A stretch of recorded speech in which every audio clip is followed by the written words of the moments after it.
My aunt showed up at my graduation and grabbed the microphone. She yelled, "This diploma belongs to my son, not this fraud." My Aunt Diane lunged for the microphone in the middle of the university president's congratulatory speech, her red nails wrapping around the stand as she yanked it toward her face. The auditorium went silent, except for the screech of feedback that made 3,000 people wince in their seats. I was sitting in the third row of graduates in my cap and gown, paralyzed, watching her lipstick-smeared mouth form words I couldn't process at first. "This diploma belongs to my son, not this fraud." She pointed directly at me with her free hand, the one with the massive rings she always wore to prove she had money. Security was already moving toward the stage, but she kept talking, her voice echoing through the speakers. My nephew stole everything from my Nathaniel. Every paper, every test, every single achievement. The camera crew filming the ceremony swung their equipment toward her, capturing every second of what was supposed to be the proudest moment of my life, turning into public humiliation. I'd been working toward my engineering degree at Stanford for exactly 4 years and 3 months when Aunt Diane decided to destroy it all in under 2 minutes. My hands gripped the armrests of the auditorium seat so hard my knuckles went white, and I could feel my classmates turning to stare at me. Some of them knew me well after 4 years of late-night study sessions and group projects. Others only knew my name from the dean's list that got published every semester. Now they all knew me as the fraud whose aunt was screaming accusations in front of everyone who mattered. Professor David Lin, head of the engineering department, stood up from his seat on stage looking confused and angry. He'd been my faculty advisor since freshman year and had written my recommendation letters for graduate school. 2 security guards in navy blazers finally reached Aunt Diane and grabbed her arms, trying to pull her away from the microphone, but she held on with surprising strength for a woman in her 50s wearing 4-inch heels. My mother sat 15 rows behind me in the family section, and I heard her voice cut through the chaos. "That's a lie. Leave my son alone." Mom's voice cracked with emotion, and I turned just enough to see her standing up, her face red and her hands shaking. My father put his hand on her shoulder, trying to calm her down, but she shook him off and started pushing past other families to get to the aisle. Aunt Diane was her older sister, and they'd been fighting my entire life about things I never fully understood until this exact moment. The security guards finally wrestled the microphone away from Diane, and she stumbled backward in her heels, still shouting without amplification. "Check his computer. Check his cloud storage. You'll find all the proof you need that he's been cheating for years." Her voice was hoarse now, but still loud enough to carry across the first few sections. My roommate Austin sat 2 seats away from me and leaned over to whisper, "What the hell is she talking about?" But I couldn't answer because my throat had closed up completely. The university president, Eleanor Hastings, took the microphone back with shaking hands and tried to restore order. "Ladies and gentlemen, please remain calm. We will address this disruption and continue with our ceremony." But the damage was already done, and everyone in that auditorium would remember this graduation for all the wrong reasons. The camera crew was still filming, which meant this disaster was being live-streamed to thousands of family members who couldn't attend in person. My phone started buzzing in my pocket under my gown, probably texts from relatives watching the stream. Diane was being escorted out by 4 security guards now, and she turned back one more time to scream at me. "You know what you did, Michael. You know you stole his work." My cousin Nathaniel sat somewhere in the family section, and I hadn't even known he was attending my graduation. We'd barely spoken in 6 years, not since high school ended, and we went to different colleges across the country. I'd grown up with Nathaniel as my closest cousin, practically my brother, until everything changed during our senior year of high school. We'd been inseparable as kids, building things together in my dad's garage and entering science fairs as a team. Nathaniel was brilliant with computers and software, while I preferred mechanical engineering and building physical prototypes. Our skills complemented each other perfectly, and we won 3 regional competitions together before high school. Then Aunt Diane married her second husband when we were 16, a tech investor named Gregory, who had money and connections in Silicon Valley. Suddenly, Nathaniel had access to resources I couldn't imagine, private tutors and expensive software and networking opportunities with people who mattered in the industry. Diane started talking about Nathaniel getting into MIT or Caltech, schools that required perfect grades and perfect applications and perfect everything.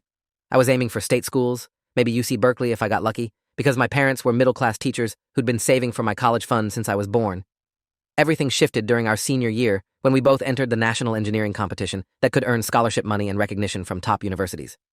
Nathaniel and I had always talked about entering as a team, like we did in middle school, but Diane insisted he enter solo to showcase his individual talents. She said I was holding him back by making everything a team effort, and he needed to prove he could succeed on his own merit. Nathaniel seemed uncomfortable with this arrangement, but he didn't argue with his mother because nobody argued with Diane and won. I entered the competition solo as well, working on a prototype for a water filtration system that could be manufactured cheaply for developing countries. Nathaniel worked on a software application for optimizing solar panel efficiency in real time based on weather patterns and sun position. Both projects were ambitious for high school seniors, and we spent months developing them separately while barely speaking to each other. The competition results came out in March of senior year, and I won first place while Nathaniel placed third. My project earned me a full scholarship to Stanford, and recognition from several engineering firms who wanted to develop the filtration system further. Nathaniel's third-place finish earned him some scholarship money and admission to a good engineering program, but not the MIT acceptance Diane had been counting on. She was furious in a way I'd never seen before, calling my parents' house the night the results were announced and screaming at my mother about how the judging must have been rigged. How could Nathaniel's sophisticated software lose to a simple filtration system? She demanded a review of the scores, claiming there must have been scoring errors or bias against her son. My mother tried to calm her down and explain that both projects were excellent and the judges simply preferred mine, but Diane wasn't interested in reason. The accusation came 2 weeks later when Diane called my mother again with a new theory. She claimed I must have stolen Nathaniel's ideas or sabotaged his project somehow to make mine look better by comparison. She said there was no way I could have won against her son without cheating because Nathaniel was clearly smarter and more talented. My mother hung up on her after that call, and the two sisters didn't speak for months. Nathaniel and I stopped talking entirely, not because of anything he did, but because Diane made it impossible to maintain our friendship. She poisoned every interaction with accusations and suspicion, insisting I was jealous of her son's success and trying to undermine him. The worst part was that Nathaniel never directly accused me of anything, but he never defended me either when his mother made these claims. He just went quiet and distant, accepting his admission to a decent engineering school and moving across the country without saying goodbye. Now, 4 years later, Diane was making the same accusations on a much bigger stage with much higher stakes.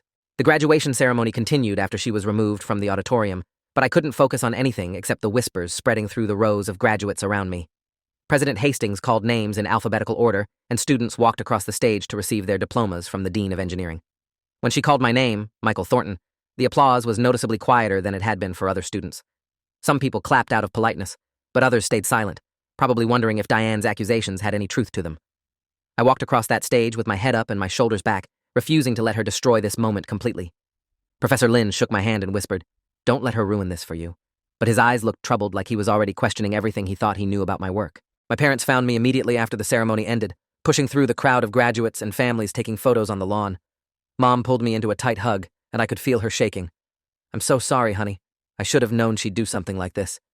Dad's jaw was clenched tight, his face red with anger I rarely saw from him. "We need to handle this immediately before it spreads any further."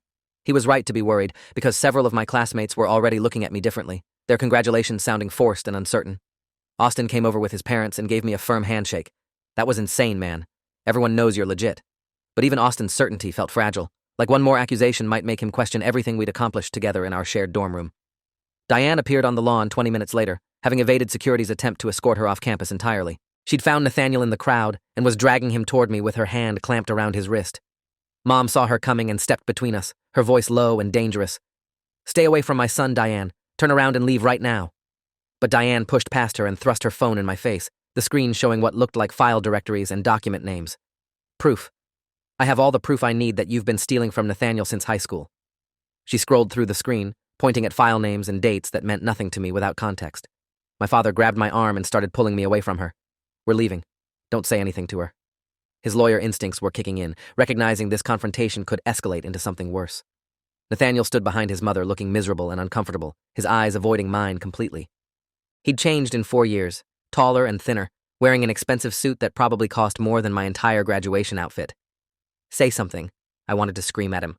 "Tell her the truth." But he just stood there in silence while his mother made accusations that could destroy everything I'd worked for. Other families were starting to gather around us, drawn by the raised voices and obvious conflict. Someone was definitely recording this on their phone, probably already uploading it to social media, where it would spread beyond my control. Austin's mother, who worked in public relations, leaned over to my dad and whispered something urgent. "You need to get ahead of this narrative immediately. This is already going viral." She showed him her phone where the graduation livestream clip had been posted and was accumulating views and comments at an alarming rate. We left campus within minutes, my parents flanking me like bodyguards as we rushed to the parking garage. My phone wouldn't stop buzzing with texts and calls from relatives, friends, and classmates asking what was happening. Professor Lin sent me an email before we even reached the car. "Michael, we need to discuss the allegations made today. Please contact me first thing Monday morning." My stomach dropped reading those words because they meant the university was taking Diane's accusations seriously enough to investigate. Everything I'd earned over 4 years, my perfect GPA, my research publications, my job offer from a top engineering firm, all of it was now under scrutiny because my aunt couldn't accept that her son wasn't as successful as she wanted him to be. The drive back to my parents' house took 30 minutes through traffic and nobody spoke the entire time. Mom kept turning around from the front seat to look at me, her eyes wet with tears she was trying to hold back. Dad's knuckles were white on the steering wheel. his lawyer brain probably already strategizing how to handle the legal implications of public defamation. When we finally pulled into the driveway, my younger sister Melissa came running out of the house. I watched the whole thing on the live stream.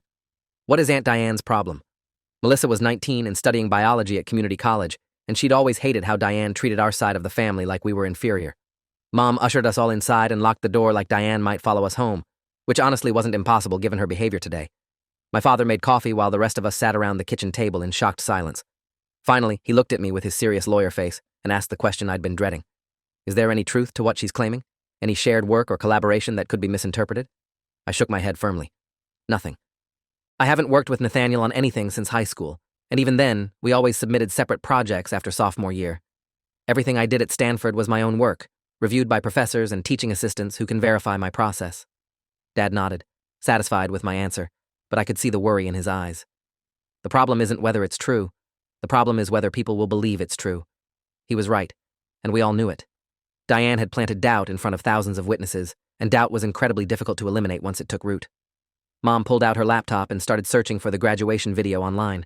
She found it within seconds, posted on the university's official channel, and already shared hundreds of times across social media. The comments section was a nightmare of speculation and judgment.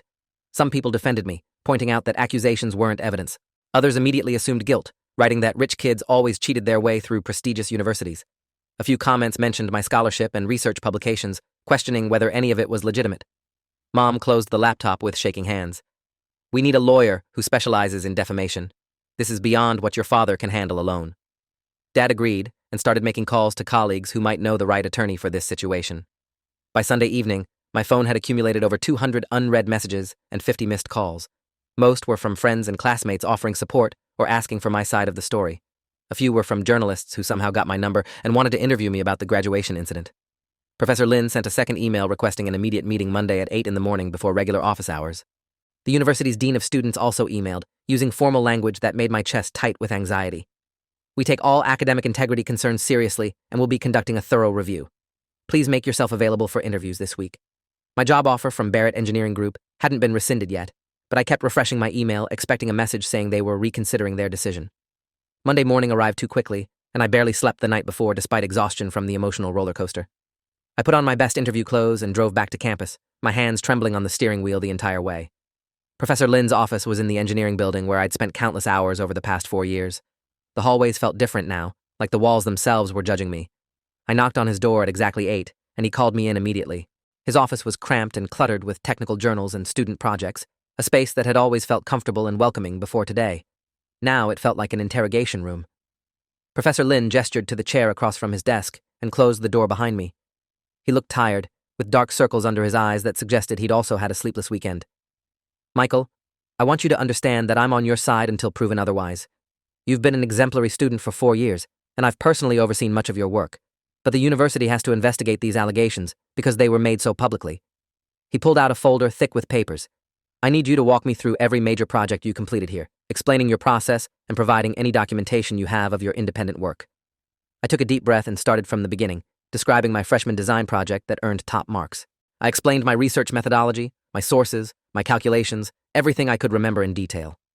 We spent 3 hours going through my entire academic career at Stanford, project by project, paper by paper.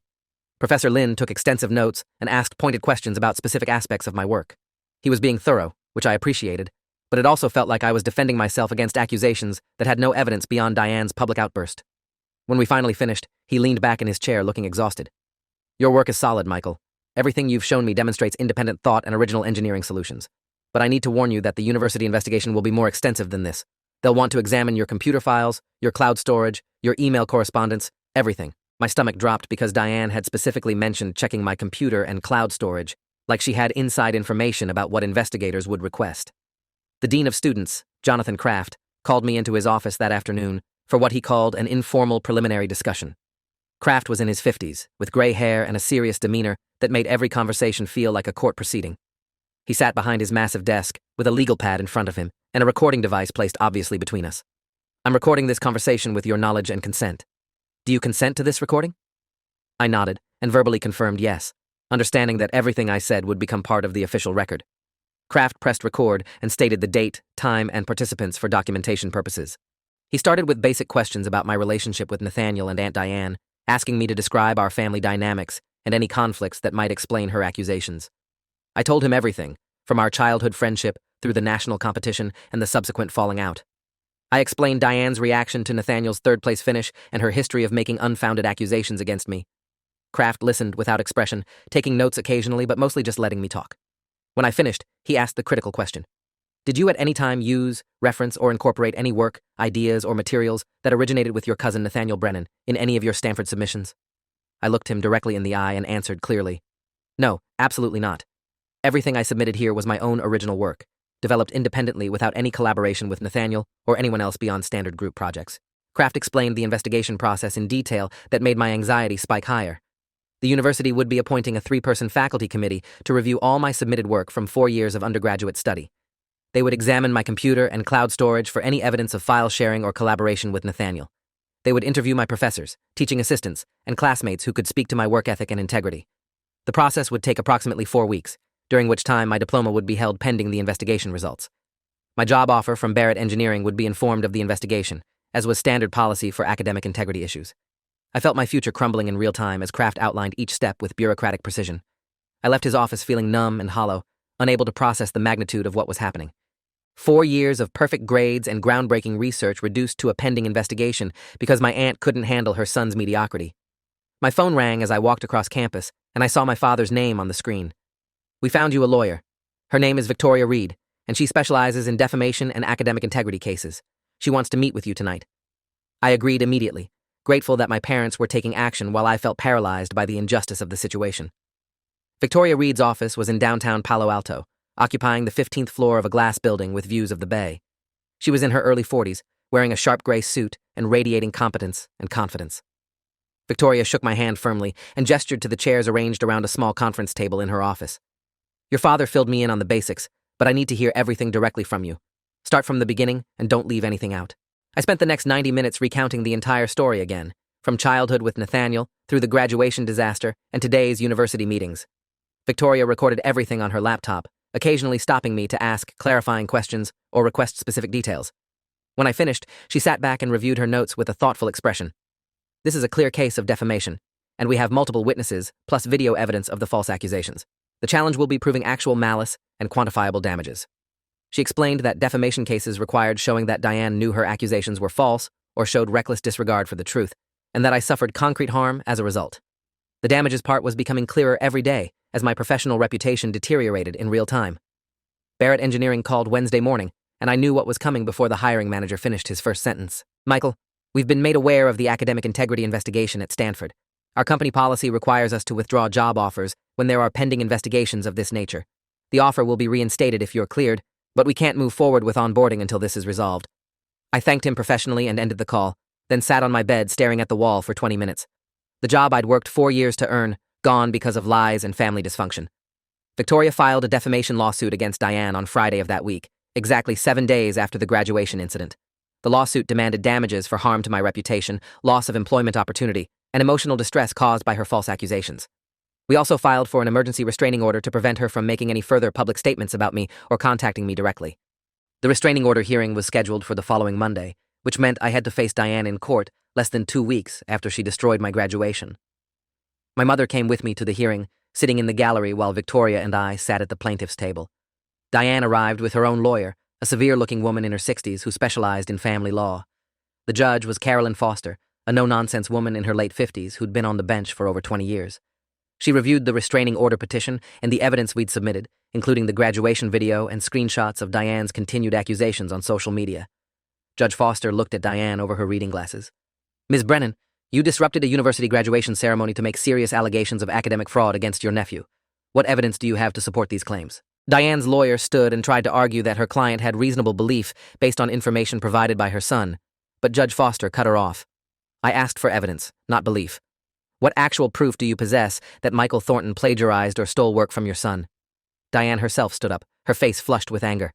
My son told me that Michael had access to all his project files through a shared cloud folder they used in high school. Anything Michael submitted could have been copied from Nathaniel's earlier work. Victoria immediately objected. Your Honor, this is speculation without foundation. My client and Mr. Brennan haven't shared any files or collaborated on any work in over 6 years. We have documentation showing completely independent work throughout my client's undergraduate career. Judge Foster looked unimpressed with Diane's explanation. A shared folder from high school doesn't constitute evidence of recent plagiarism at the university level. Do you have any proof that your nephew accessed your son's files within the past 4 years? Diane faltered, looking to her lawyer for help. We're currently gathering evidence from Nathaniel's records. Judge Foster granted the temporary restraining order, prohibiting Diane from contacting me or making any public statements about me for the next 90 days pending a full hearing. Diane's face went white with rage, and she started to object, but her lawyer put a hand on her arm to silence her. The judge warned that any violation of the restraining order would result in immediate contempt charges and possible jail time. She also ordered Diane to remove all social media posts making accusations against me within 24 hours. Victoria thanked the judge, and we left the courtroom before Diane could say anything. Mom hugged me tight in the hallway. That's one step forward. Now we need to handle the university investigation. The Stanford Investigation Committee consisted of 3 engineering professors I'd never worked with directly, which was intentional to avoid bias. The chair was Professor Angela Wu, a materials science expert with 30 years of teaching experience. The other 2 members were Professor Thomas Grant from mechanical engineering and Professor Olivia Sterling from computer science. They requested access to my laptop, my cloud storage accounts, and my email history for the entire 4 years I attended Stanford. Victoria advised me to comply completely and provide everything they requested, showing I had nothing to hide. I spent an entire weekend backing up my files and organizing them for the committee's review, my hands shaking every time I thought about strangers examining 4 years of my personal and academic life. The committee scheduled interviews with 12 people who'd worked closely with me during my time at Stanford.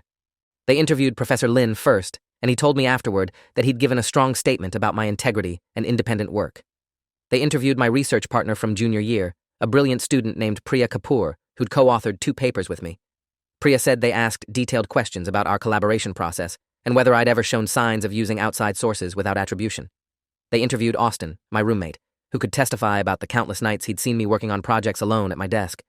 Each interview felt like another test I had to pass without being present to defend myself. Meanwhile, Diane violated the restraining order within 48 hours of it being issued. She posted a long rant on Facebook, claiming the judge was biased and the legal system was protecting academic fraud. She named me specifically and repeated all her accusations about stealing from Nathaniel. Victoria screenshotted everything and filed a contempt motion immediately. The contempt hearing was scheduled for Thursday morning, and Judge Foster looked genuinely angry when she read Diane's social media posts. Ms. Brennan, I gave you clear instructions to cease making public statements about your nephew. You violated that order within 2 days. Your lawyer tried to argue that Diane was exercising her First Amendment rights, but Judge Foster shut that down fast. The First Amendment doesn't protect defamatory statements made in violation of a court order. I'm holding you in contempt and ordering you to pay a fine of $5,000. If you violate this order again, you will spend 10 days in county jail. Do you understand? Diane looked shocked, like she never believed there would be real consequences for her actions. She nodded mutely, and her lawyer quickly confirmed her understanding for the record. Judge Foster also extended the restraining order and made it more specific, prohibiting Diane from making any statements about me, true or false, in any public forum including social media, interviews, or public gatherings. The $5,000 fine was due within 30 days, and Diane's face went pale when she heard the amount. As we left the courtroom, Victoria explained that the contempt finding would strengthen our defamation case significantly. It shows a pattern of malicious behavior and disregard for the truth. This is exactly what we need to prove actual malice. 3 weeks into the Stanford investigation, Professor Wu called me in for an interview with the full committee. The 3 professors sat on one side of a conference table with thick folders containing printouts of all my work. I sat across from them with Victoria beside me, even though this wasn't a legal proceeding. Victoria insisted on being present to ensure the process was fair and properly documented. Professor Wu explained that they'd completed their review of my digital files and interviewed all relevant parties. We found no evidence of plagiarism, file sharing, or academic dishonesty in any of your work, Michael. Everything we examined shows original thought, independent research, and proper citation of sources. My chest felt tight with relief so overwhelming I thought I might cry. Professor Grant added that they'd specifically looked for any connection to Nathaniel's work and found none. Your engineering approaches are completely different, your writing styles don't match, and there's no overlap in your research topics or methodologies. Professor Sterling, the computer science expert, had examined my cloud storage and email accounts for any evidence of file sharing with Nathaniel. There's no communication between you and your cousin in the past 4 years, and no shared folders or documents that would suggest collaboration. Your files show a clear progression of work over time, with draft versions and revision histories that demonstrate your independent development process. She showed me a timeline they'd created mapping my projects from freshman year through graduation, with detailed notes about my process for each one. This level of documentation proves you developed these projects yourself over appropriate timeframes. Professor Wu formally concluded the interview by stating that the committee would be recommending to the dean that all accusations be dismissed and my diploma be issued without further delay. We find the allegations to be completely without merit and likely motivated by family conflict rather than any actual evidence. Victoria requested that the committee's findings be made public to help repair my damaged reputation. Professor Wu agreed and said they would issue a formal statement clearing my name within the week. The relief I felt was enormous, but it was mixed with anger at how much damage had been done by baseless accusations. My job offer was still withdrawn, my graduation was ruined, and my professional reputation had been questioned by thousands of people who watched that video. Victoria assured me that the committee's findings would be powerful ammunition for our defamation case. Now we can prove that not only were the accusations false, but they were investigated and officially debunked by the university. That's going to be devastating for Diane's defense. Stanford issued its statement on a Friday afternoon, posting it on the university website and sending it directly to media outlets that had covered the graduation incident. After a thorough investigation by a faculty committee, Stanford University has determined that all academic integrity allegations against Michael Thornton are completely unfounded. Mr. Thornton's work has been reviewed extensively and found to be entirely original and properly attributed. The university stands behind Mr. Thornton's academic record and congratulates him on his outstanding achievements during his 4 years at Stanford. His diploma will be issued immediately, and we apologize for any delay caused by this investigation. The statement was exactly what I needed, but it felt hollow after everything that had been destroyed. I sent the statement to Barrett Engineering along with a formal letter requesting reinstatement of my job offer.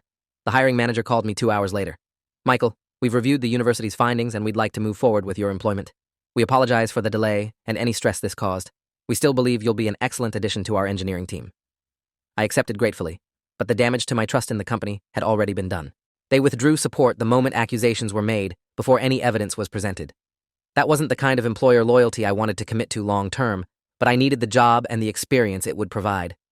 I could always move to a different company later, once my career was more established. The defamation trial was scheduled for 8 months after the graduation incident, giving both sides time to prepare their cases and gather evidence.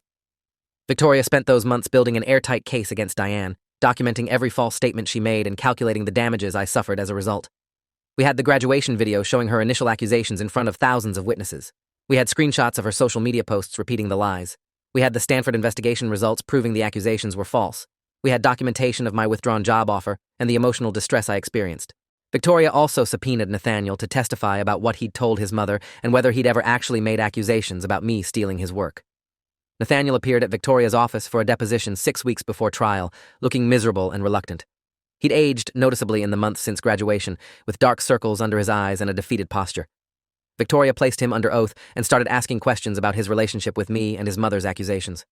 Did you ever tell your mother that Michael stole your work or plagiarized your projects? Nathaniel hesitated, looking down at his hands. Not exactly in those words. I told her I thought some of his ideas seemed similar to things we'd discussed back in high school, but I never said he stole anything. Victoria pressed him. Did you provide your mother with any evidence that Michael had accessed your files or used your work without permission? Nathaniel shook his head. No, because there isn't any evidence. We haven't shared files in years. Victoria showed him screenshots of Diane's social media posts, claiming she had proof of plagiarism. Your mother stated publicly that she had documentation showing Michael stole your work. Where did that information come from if not from you? Nathaniel's face flushed red. I don't know. She started saying those things after the graduation, and I tried to get her to stop, but she wouldn't listen. She was obsessed with the idea that Michael only succeeded because he cheated somehow. Victoria asked the critical question. Do you believe Michael stole your work or plagiarized your projects? Nathaniel looked directly at the camera recording the deposition. No, I don't believe that. Michael was always smarter than me, and I was jealous of his success. My mother couldn't accept that I wasn't as talented as him, so she created this narrative to explain why I didn't achieve the same level of success. It's not based on reality. The deposition was powerful evidence that Diane's accusations had no foundation even from her own son, the supposed victim of the alleged plagiarism. Victoria was confident we had an overwhelming case, but she warned me that trials were unpredictable and juries sometimes made emotional decisions that didn't align with evidence. We're going to present the facts clearly and let the jury see how much damage her lies caused, but prepare yourself for the possibility that she might win over some jury members with a sympathetic narrative about protecting her son. I appreciated her honesty, but I couldn't imagine any jury siding with Diane after seeing all the evidence of her malicious behavior.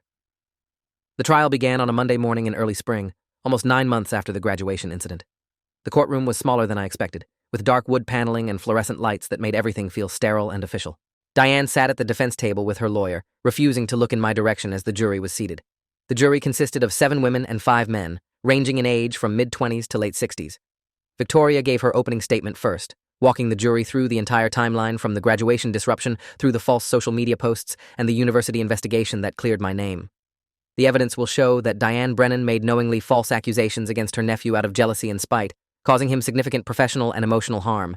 She destroyed his graduation, cost him a job opportunity, and damaged his reputation among thousands of people who witnessed her public outburst.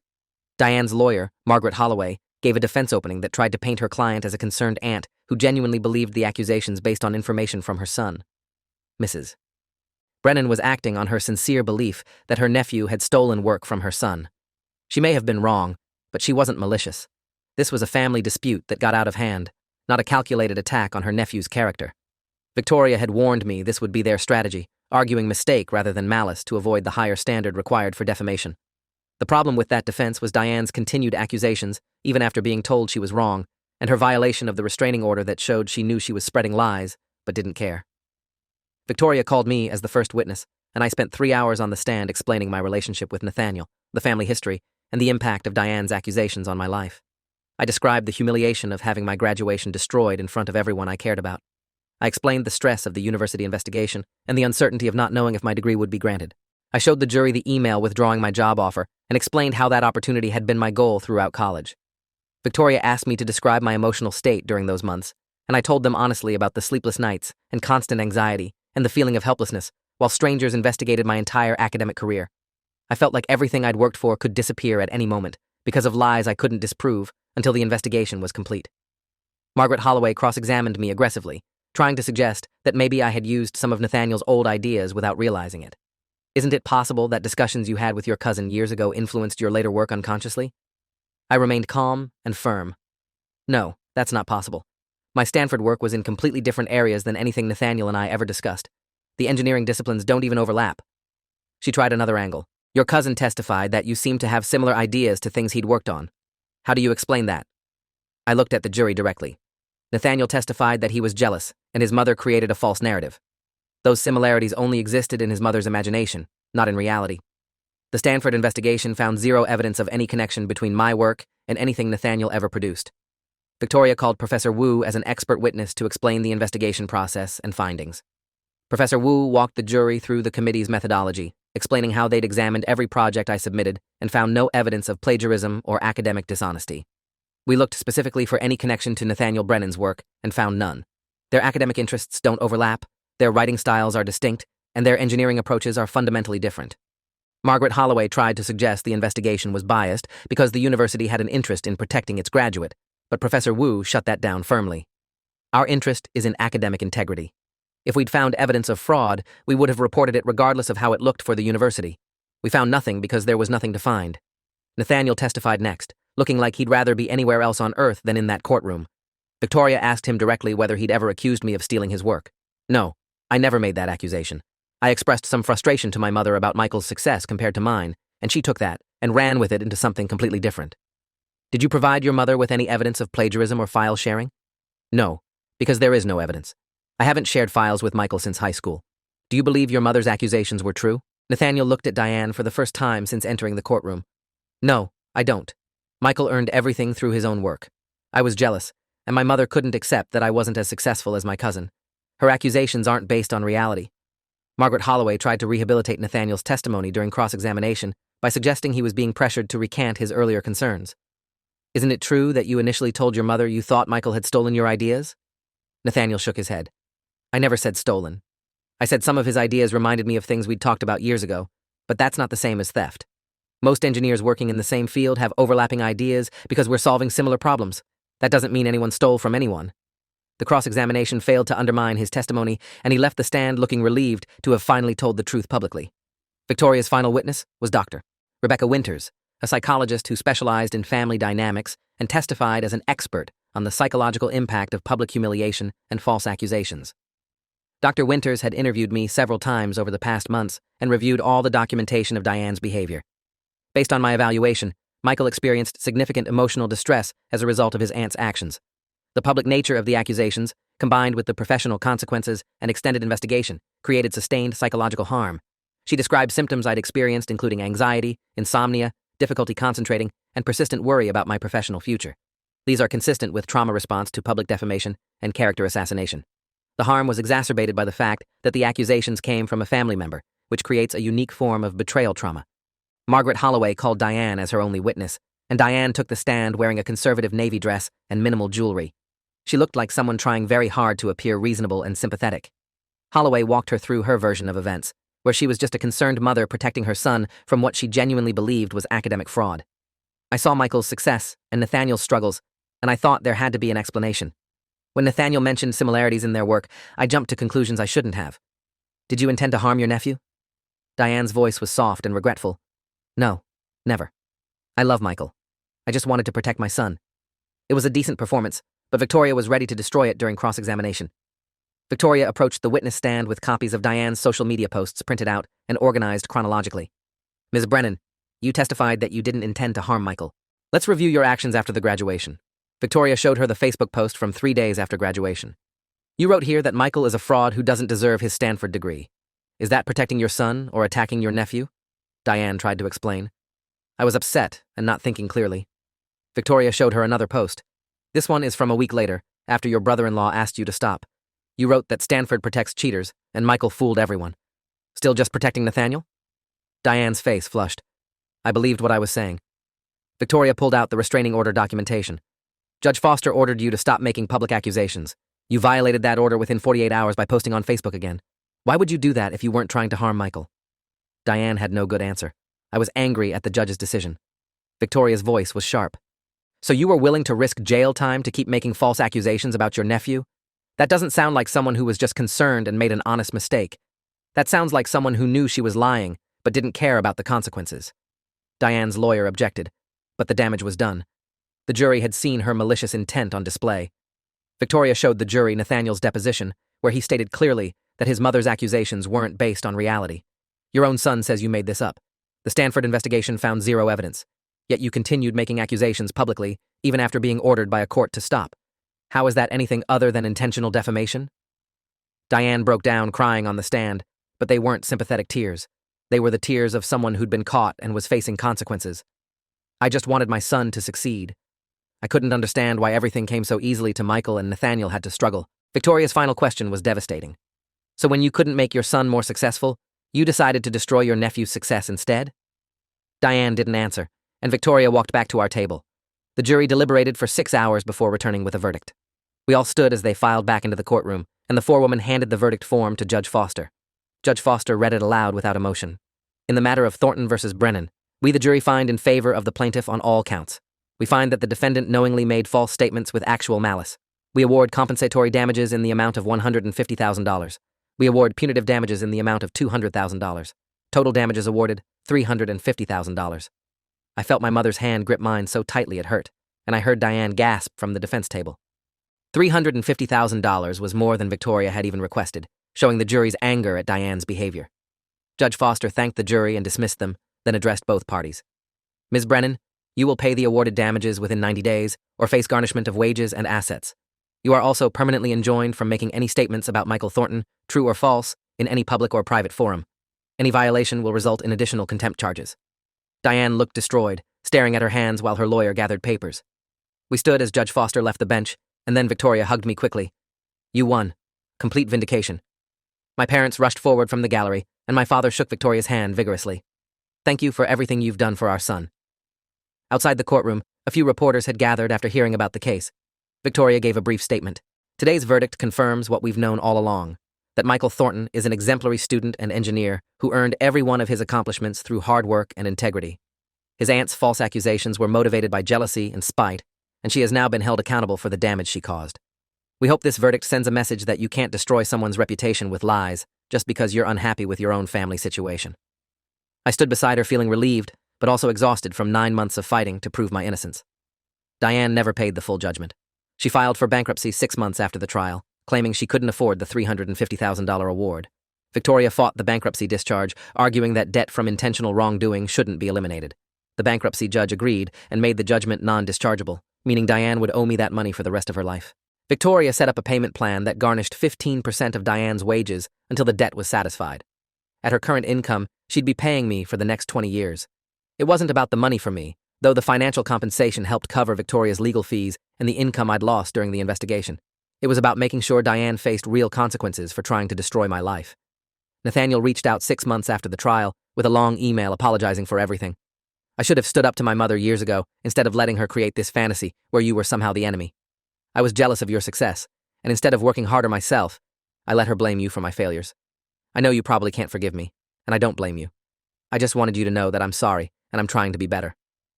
I read the email 3 times before deciding not to respond. His apology was probably sincere, but too much damage had been done to our relationship. Some bridges, once burned, can't be rebuilt, no matter how sorry people are later. I started my job at Barrett Engineering 3 weeks after the verdict, working on sustainable infrastructure projects that aligned with my interests. My reputation had been restored by the trial verdict and Stanford's public statement, but I still encountered occasional questions from colleagues who'd seen the graduation video. I developed a simple response. My aunt made false accusations that were thoroughly investigated and completely debunked. She was found liable for defamation and ordered to pay significant damages. That usually ended the conversation and established my credibility without dwelling on the painful details. 2 years after graduation, I was promoted to senior engineer and started leading my own project team. The experience of having my achievements questioned made me more empathetic toward other people facing unfair scrutiny, and I became known in the company as someone who'd give new engineers a fair chance regardless of their background. I mentored 3 junior engineers who'd faced discrimination or doubt from others, helping them prove their capabilities the way I'd had to prove mine. My professional success was the ultimate vindication, showing that Diane's attempts to destroy my career had failed completely. I ran into Diane one last time at a family funeral 3 years after the trial. She looked older and defeated, her expensive clothes replaced with discount store outfits, and her usual confidence gone entirely. We didn't speak, but I saw her watching me from across the room while I talked with relatives about my recent promotion and upcoming marriage. The look on her face was regret, mixed with resentment, like she couldn't decide whether to apologize or blame me for her downfall. I felt nothing looking at her, no anger or satisfaction or pity. She'd become irrelevant to my life, a cautionary tale about what happens when jealousy and pride override truth and family loyalty. The diploma Aunt Diane tried to steal from me hangs in my home office next to my professional engineering license and the awards I've earned since graduation. Sometimes when I'm working late on a difficult project, I look up at that diploma and remember the fight it took to keep it. Not the fight to earn it through 4 years of hard work, but the fight to defend it against baseless accusations from someone who should have celebrated my success instead of trying to destroy it. That diploma represents more than academic achievement now. It represents my refusal to let other people's insecurity and dishonesty define my worth or derail my future. I earned it twice, once through studying and once through defending the truth against someone who weaponized family ties to spread lies. And nobody, not even family, gets to take that away from me. Thanks for watching till the end. Make sure to subscribe and like to not miss the next story.